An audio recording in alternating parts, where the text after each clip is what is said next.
So when the husband picked up, I literally just remember my heart beating so fast. And I just immediately said, "Hi, where's Manzini?" And he said, "She's sleeping." I said, oh my gosh, thank God, someone just sent me a DM saying that she passed away. Please tell her when she wakes up to call me, And I remember just throwing my phone on the bed. And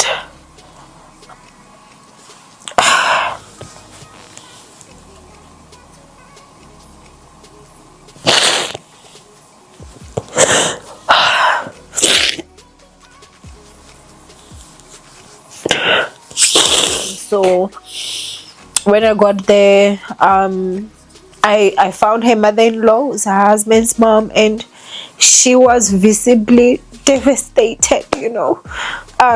They started like just telling me what happened, because remember, like with different events and stuff, they rolled a body out and she was in a tray and a plastic bag, and they zipped the bag. And I'm gonna go ahead and just tell you guys what happened. And I think I'm gonna just tell you guys that unfortunately a good friend of mine, Gogo Manzini, has unfortunately passed away.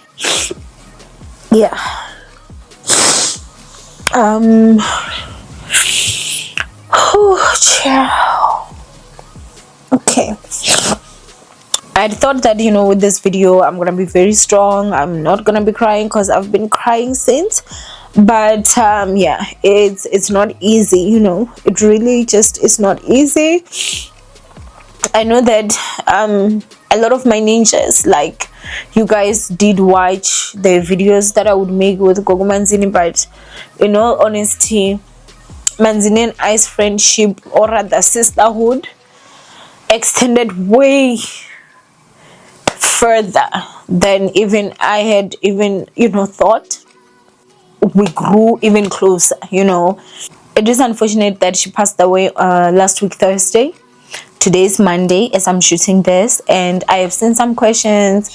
Why is Owamie not reported? Why is Owamie not spoken about this? Blah blah blah blah blah. But I think right now everything's just a bit more sensitive because I am grieving. I am going through a lot. I lost a really good friend of mine. But who on earth on their right mind or in their right mind would lose a loved one, someone so close to them, and the first instinct they have is, oh, I better make a video about this? And I'm not saying that people that do that, like, there's something wrong with them. No, because we react to situations different ways. I want to go ahead and just tell you guys what happened. And like right after my equipment got stolen, it's like, I'll give you guys like an example with like my lights, when I bought my studio lights. And I remember her just asking, how much are they? I'm like, yo, they're on special, they're going for 16,000 rand. We filmed, we were using my ring light, we filmed, we finished, and when she left, I remember I just saw 16,000 rands in my account. She said, I'm gonna go buy those lights, So this past, I would say, almost 3 weeks, she was like extremely there for me, like mentally as well. She was just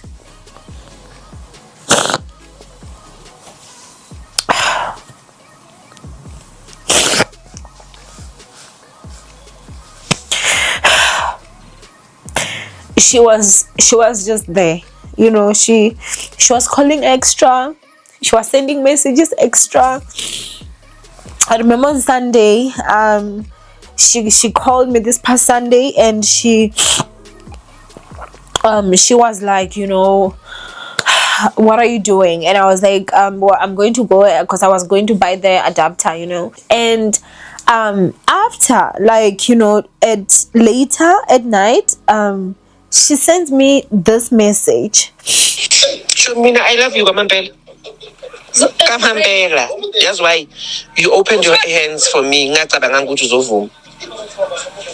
Deeply, I will never ever forget you in my whole life. Now, she sent me this message, I think like Monday or Tuesday, and like my response to her was just, I love you, Chomi, I love you, but I don't know, I just feel like I would have probably said more if I knew that. So, Wednesday we didn't talk. Thursday we did not talk. So basically what happened was, I went to work on Thursday morning. It was just a very strange day, Now looking back, belihlola man, like sort of like things were weird. So in the morning I go to work. When I go to work, somehow at the building where I'm working at, they start drilling. This is during the time that I'm shooting, and I don't know why, but I had so much rage. Like, it was more than anger. I was very angered. I remember swearing at the owner of the building. I was swearing at the manager. I was swearing at everybody. Like, and that's not me on a normal day. And I remember the caretaker, he was so shocked because that's not how I react, like, usually, but then, they immediately stopped. I continue with my shoot, and then after that, my designer comes in. She has got an outfit for me because, mind you, this is Thursday. Friday, it's my sister's graduation, so she's coming with my outfit that I'm supposed to wear on Friday. And for the first time ever since I've been working with FS, the outfit does not fit. Like, this is for the first time. We've worked together since 2022. I will receive my outfit today, going to whatever event tomorrow, and everything will be fit. But this time it does not. When I got back home, I had just been taking off like my jacket and everything, and I go to Instagram. For some reason, I don't know, I go to Instagram, and then I go to like messages that I knew that you've never chat with someone, and the person had just said, "Hey, Owamie, have you heard about Gogo Manzini?"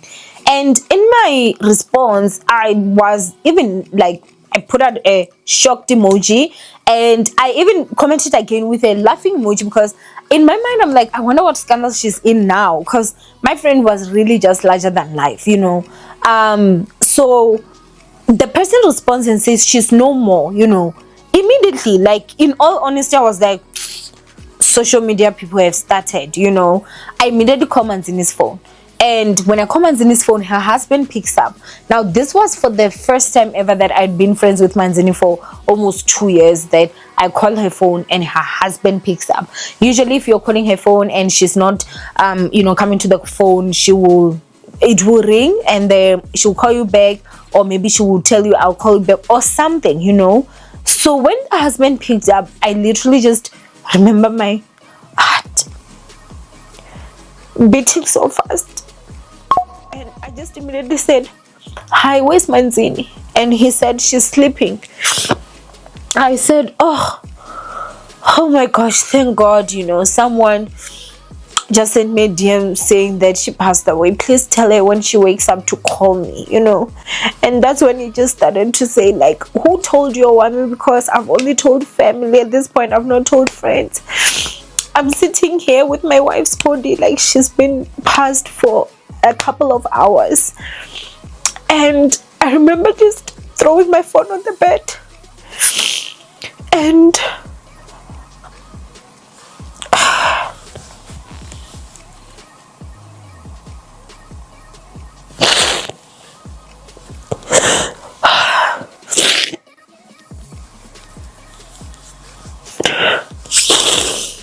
I picked it back up, and I asked him, "Where are you?" Because in my mind I was like, I'd heard him saying that, I'm with my wife's body. So I was like, I want to see her. Like, literally, when I left here, I was like, I want to see. I was like, please send me the address. He said, okay. He sent me the address. I immediately got in my car. I drove. It was a bit of a distance, like 40 something minutes. I don't even remember how quick I got there, but by the time I got there, she had already been taken by the undertakers of the forensic, because she had been there for a while, so when I got there, I found her mother-in-law, was her husband's mom, and she was visibly devastated, they started like just telling me what happened, because remember, like with different events and stuff, I have met her family-in-law because they were extremely close, so they know me, and obviously her husband. So they started telling me like what happened, and I was just in disbelief, and I was also so devastated that they'd already taken her, so I won't be able to see her, because I really just wanted to see her. And I remember, as we were talking and everything, her husband was busy making calls, like, the undertaker that's supposed to lay her to rest. They were calling because they were supposed to go to the forensic morgue to take her, so that they will take her to their mortuary.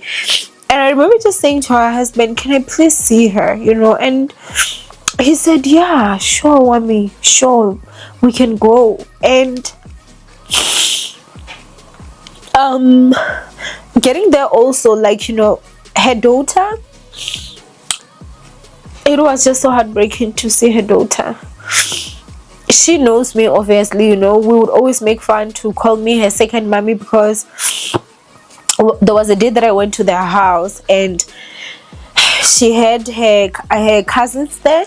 They are almost the same age, and when I got there, I was obviously hugging them and everything, and she introduced me to her friend as, this is my second mommy. So me and Manzini always made fun of that. I'm like, I'm your second mommy, and she Ura, she kept on saying, my mommy is sick, and she's showing the things that had been happening, the time that everyone was panicked, just trying to save her life. And it was really heartbreaking, to see that. And Ura, she kept on saying, my mommy said the hospital, she'll come back. And as a child, you can't even tell the child that she's not coming back and stuff like that. So we left, and we went to Springs.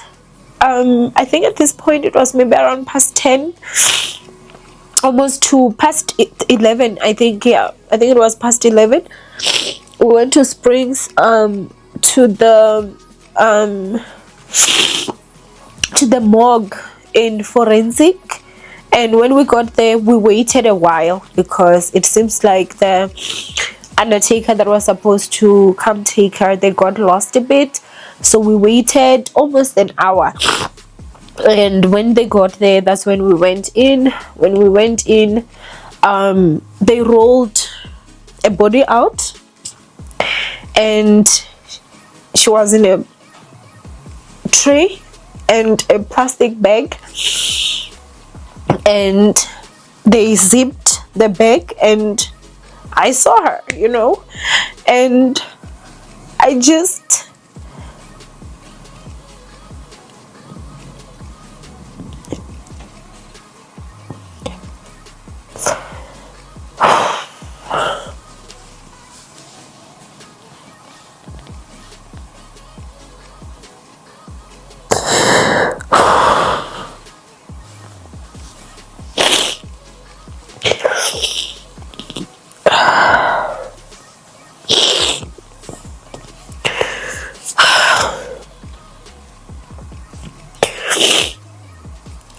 they wanted us to confirm that it's the right person that we're gonna be taking. So there it was, me, her husband, I think his father, if I'm not mistaken, I think yes, and his sister. And after that, the undertakers that are gonna be holding the service, they got her in their hash. And I just remember saying to her husband, thank you, because I know some people who, the moment their loved one passes, they basically, it's like, even if you were a friend, you are nothing. It's like you don't have the right to grieve, or I don't know, like maybe like even asking to see her would have been too invasive. but I really appreciated the fact that he did. He was, as much as like he's so broken and he's going through so much, he also acknowledged that, you know, she was my friend, and the whole family, you know, they've just been like the amazing people, I won't lie. So for that, I would really just be so thankful. And the reason why I wanted to see her was really because I couldn't grasp, you know, like I couldn't grasp. I don't want to lie, I just couldn't grasp that what we made, like Manzini is so larger than life, like her dead, like what? And when everything got explained, it honestly was just something that was really shocking for me, honestly, like very. But that's basically what happened. I came home around past 2 a.m. and that same Friday, mind you, is my sister's graduation. Manzino was also close to my sister, you know. I mean, she was really an amazing person, you know. So thank you, friend, you know. We did go to her graduation. I just remember waking up and my eyes were so swollen. I remember at one point she asked me, looked at me, she's like, "Are you okay?" And I'm like, "Yeah, I'm fine," you know. And I remember at that point, that's when I had to pick myself up even more, like raise my spirit, so that, you know, I didn't want her to think of this day and have like sorrow moments at that time. So I literally had to be a big sister, like honestly, because it was really tough for me. After, that's when I told her, when we went to lunch, and then yeah, that's when I started posting. When I started posting, I was very shocked that I had some people swearing at me, like, you got paid, I can't believe you got paid for this, you can't believe. There were people that were like, yeah, you got paid, I can't believe you would do this and that.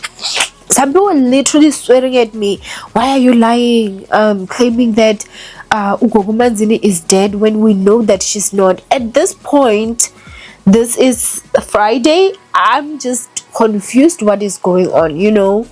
I did later find out what is going on, and I'm not gonna mix it with this video, because this video was just for me to tell you guys what happened. And the reason why I said the statement that I said, to say if I didn't see you with my own two eyes I wouldn't believe it, it was because for me, my friend was just so full of life that if I didn't see her, I probably now would be sitting and thinking it must be a prank or it must be a joke or something.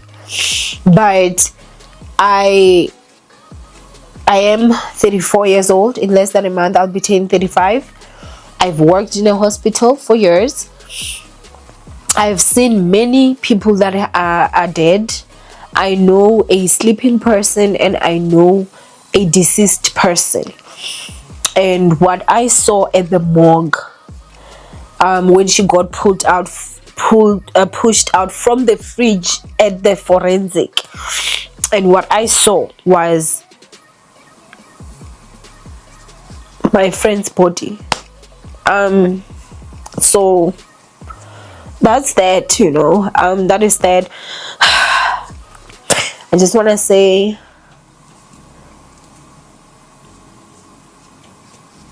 Chomi, thank you for loving me and always being there for me. Thank you for being an amazing person to me and my family always. May your beautiful soul rest in peace.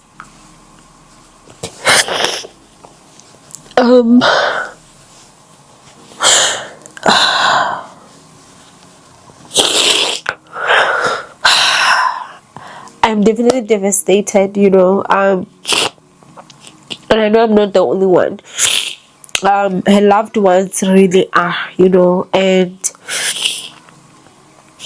I know there's a lot of talks around her passing, but from me, I just want to tell you guys that yeah, I did see her, and I do not know why I insisted on seeing her, because again, we drove all the way to Springs. It's far, but I really just wanted to see her, and I had no other reason. But I'm glad I did, because we are gonna talk about what is being spoken when it comes to Manzini investment, but that will be in a different video.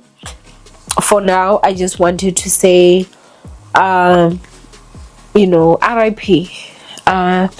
May your soul rest in peace. And yeah, she has passed away. It is true.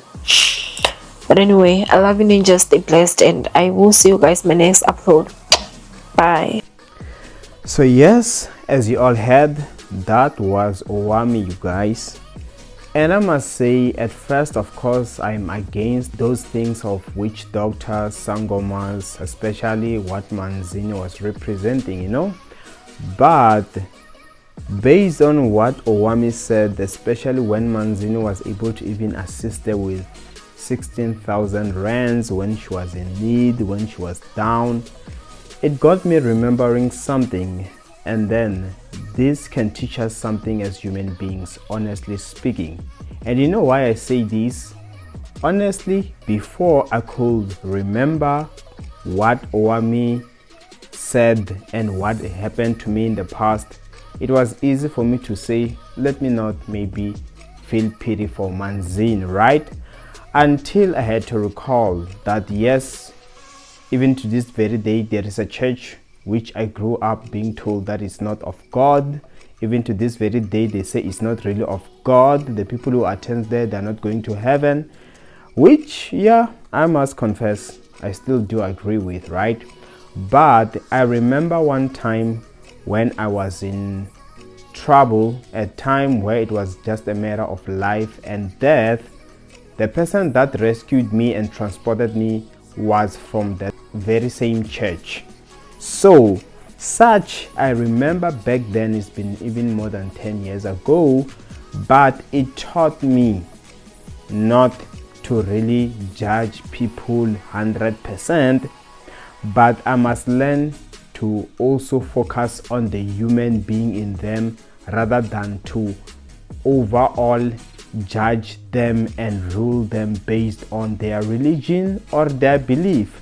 Meaning, although we don't agree on the same religion, but as a human being, I can still have some share with them, some friendship, some sort of a relationship without having to include our religions or our beliefs. That is a walk of love. And this got me remembering the scriptures about the Good Samaritan. You see, the Bible was trying to describe such, and now I got to remember. So now looking at Owamie and Manzini, I get to see, even if I was in her shoes, honestly speaking, it was gonna be easy for me to just be closer to Manzini if that friendship was like that. You know what I'm saying? So I don't blame her, although I wanted to find reasons to blame her, especially based on her association. So, but if someone is to be a friend to you, to show you love and caring, I think even though you have different beliefs, such is hard to separate, Let belief be a belief and let friendship be a friendship.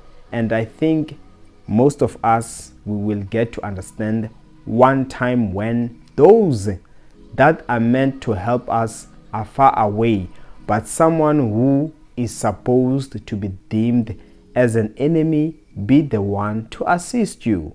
So you see how it goes, people of God. So yeah, I'm not saying that team up with people from other beliefs, but I'm simply saying, yeah, I'm touched by what Owamie was saying. And yeah, let me say that I do understand how she happened to be a friend with Manzini and all these things. So yeah, I don't know what you all think. feel free to comment. We can talk about it, and I'll see you in the next video upload. Stay blessed.